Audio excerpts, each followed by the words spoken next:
This crisis also demonstrates, unfortunately, once again, that Saddam Hussein remains an impediment to the well-being of his people and a threat to the peace of his region and the security of the world.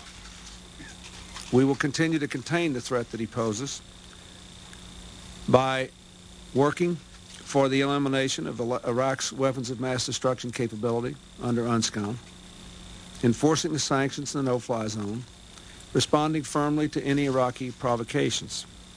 However, over the long term, the best way to address that threat is through a government in Baghdad, a new government that is committed to represent and respect its people, not repress them, that is committed to peace in the region.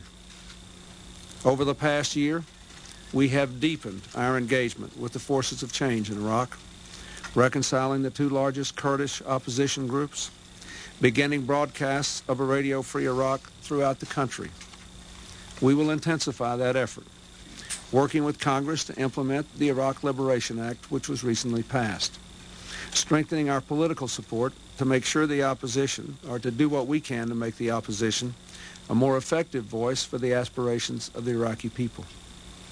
Let me say again, what we want and what we will work for is a government in Iraq that represents and respects its people, not represses them, and one committed to live in peace with its neighbors.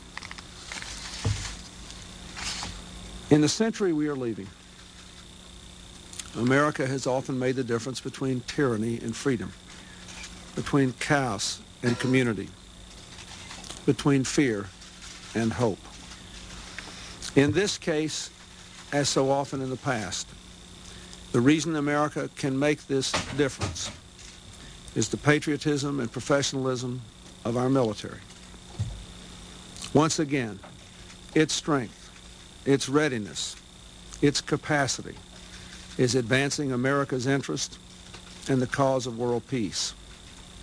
We must remain vigilant, strong, and ready, here and wherever our interests and values are at stake. Thanks to our military, we will be able to do so.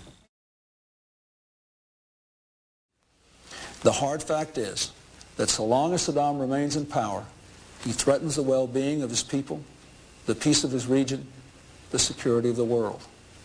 The best way to end that threat, once and for all, is with a new Iraqi government, a government ready to live in peace with its neighbors, a government that respects the rights of its people.